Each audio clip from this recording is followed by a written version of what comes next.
I remember when I first met the Karen people and I began researching them, and I found a lot of literature.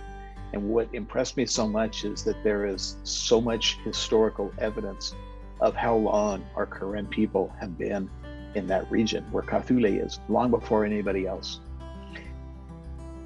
When I go to Kawthoolei and Karen people are in the camps, and sometimes for the first time they come with us, they leave the camp and they go into Kawthoolei to villagers, and I see what it means to them. I've seen them kiss the ground when they're in Kawthoolei. Kawthoolei is that special of a place. And I think Karen people and who the Karen people are, I always tell people this: if you want to find an amazing best friend, find a Karen friend. I've never in my life found such amazing best friends as the Karen, because of their loyalty, because of their sense of humor, their optimism, and no matter what, very rarely do you see them get down. They snap out of it and start moving forward again. And so, you know, when you look at who the Karen people are, the Karen people have been through so much, but I go backwards. I look way back when they had farms and everything was the simple life and they weren't under attack long before the Burmese regime did what they did. And so that's how I always visualize Kawthoolei. I don't visualize Kawthoolei. I don't want to know Kawthoolei as a place where there's fighting and having to defend themselves against this corrupt, brutal Burma regime. I love seeing the paintings, for example, that Karen people always make of the times when it was peace and safety. And I know we can get back to that, but it all is going to depend on everybody uniting and stop trying to lead their own way.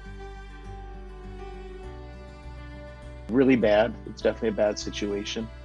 I think what's going well is KNDO and KNLA are standing up and defending, our people, which is very important. But it is difficult for villagers that get displaced. And I think that sometimes that we hear this so much that we don't realize what that's like for families to be having to run from gunfire constantly. And there's many other areas, 5th Brigade, 6th Brigade. There's things happening all over. I had made comments when the coup happened, the Burmese generals, and said that what I projected was that they were going to start hitting hard all of the ethnic people in many different areas. And that's exactly what they're doing, because they're trying to hang on to their power because they're feeling it being pulled away from them. So it is serious, it is bad. People are just getting used to all of the fighting over there to where every day it's the same thing. And so they start becoming numb to it. And that's very concerning to me, because we can never get numb to that.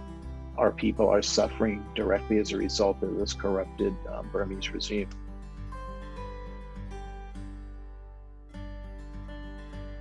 To be a good leader, you also must be a good follower. And one of the challenges that happens when everyone wants to be the leader, everyone's going in different directions. And I see that as a very serious dilemma within the situation that we find ourselves in. The two main key leaders that I see that are what I would call the point men, General Nerdabomia and General Bajahe, they're right on the ground. They're right up front. They know exactly what's happening. They're more close to it than anyone in the world. And so for me, I exercise strong followership, meaning that instead of me doing what I think is best, I check in with them and ask them, if I were to do this, does that align with what you're trying to do? And that's really what followership is: learning to trust and learning to recognize that what I think is best may not be what's really best. And so the more people that we have collaborating and having that mindset of, I want to be part of this solution, I want to make sure what I'm doing is not hurting the efforts on the front lines. So that's kind of how I define followership, and how I exercise it and how I keep myself accountable to it is by checking in with them and saying, hey, tell me, what can I do to support your efforts? And I think that that's the greatest thing that all of us can do, because then you have a coordinated effort to where you have the people, the 2-point men at the top, telling us what is important for them and what will help them. Then you have a concerted effort and we get momentum, and then we start seeing things happen in good ways. So that's what my take is on that.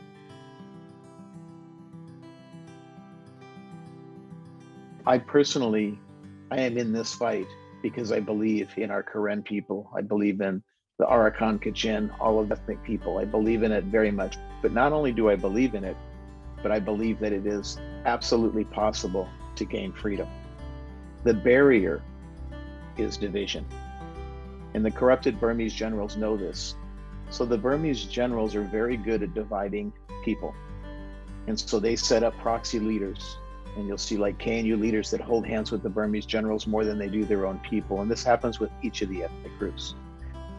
So the first thing I would say, everyone has to reflect and say, am I being manipulated to divide against my own people? And this goes into the followership too.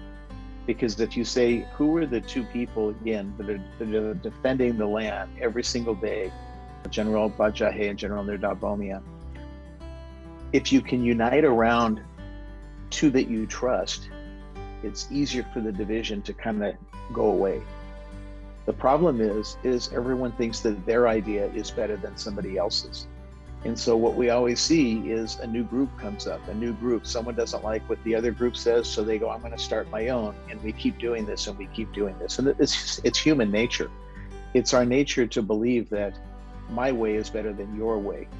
However, I have to come to a point where I say, that may not be true. Maybe some of my ideas coordinated with some of your ideas, and then making sure it aligns with the strategy that General Bajahe and General Nirdabomia have, that's the sweet spot.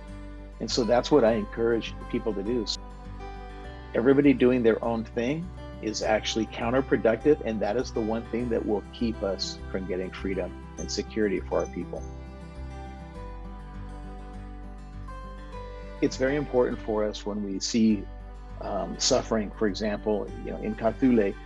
Sometimes we're looking through the lens of, I'm here in the United States and my comfort, safety, security, or in Australia. We have to look through the lens of those that are suffering.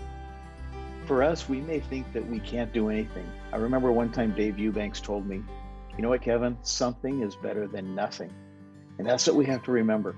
Something, just something, even small, is huge to those that are in the midst of suffering and being displaced. And so when I see young people gather in their communities and raise funds from soccer tournaments or whatever, and they buy supplies and they send it directly to villages, to me, that is powerful. Now, when you do something like that, don't be short-sighted. Don't say, oh, well, I'll just donate somewhere online. No, make it count. Make the villagers, let them see the faces of who raised this money and sent this to them. Because it's not just in sending funds or supplies, it's in them knowing the people that are standing with them, that love them and believe in them. We love you, we believe in you, we wish we were there with you, we're praying for you, stand strong. And then I always ask our team to get a video from the villagers back to whoever sent that, thanking them and saying, we thank you so much. That strengthens the bonds between our Karen people. And so I would say to those that think that they can't do anything, again, something is better than nothing. In my life, I can't tell you how many times that people told me when I first encountered the Karen people, and they said, I don't know why you're going to try to help these people. There's nothing anyone can do. There's nothing anyone can do. Everyone said that to me. And I couldn't accept that. And the reason I couldn't accept that is because every Karen person I met was so amazing, and I could see the sweetest, most incredible culture ever. And I was like, I'm not going to sit on the sidelines. I'm going to get in this battle. I've got to, because this is an amazing people. And that's what we can never forget that. We have to remember the special, amazing Karen people and their culture. People all around the world love our Karen people. So Karen people, never allow the enemy to make you feel trivial or make you feel that you can do nothing, because you can do everything. The hardest part is taking the first step. Taking that first step to just call some friends and say, you know what, let's do something. So never for a minute allow the enemy to convince you that you can do nothing, because you can do everything. You just must actually take action. Action speaks louder than words. Yeah, $6 population of Java. And within the Pagapagabalo, the Kachunya, I can't Papagabali, not again, Puluva, Puluva, Tacho, Puluva, Kijolipu, to the 50 job. The Yanagan, a little legislature. I remember when we went to Washington, D.C., our first trip, and even trips thereafter, I would get calls from leaders of companies, and they would say, are you the one organizing this to where all our people are taking off work now because they have to go to Washington, D.C.? And I kind of thought they were upset with me.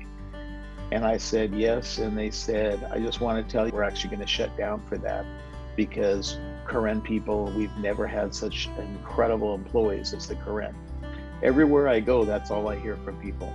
Non-Karen always tell me, I cannot believe how amazing the Karen people are. And so Karen people, you don't see it because you are Karen, but you have to step back and look at what everybody else sees. You always have to hold to your culture. That's what my fight is.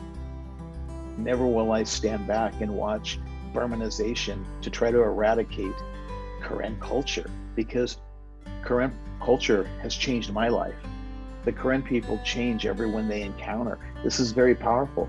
So the best thing that everyone can always do is be as Karen as you ever can imagine. Never forget how powerful your culture is, because you set so many hearts on fire around the world because of who the Karen people are.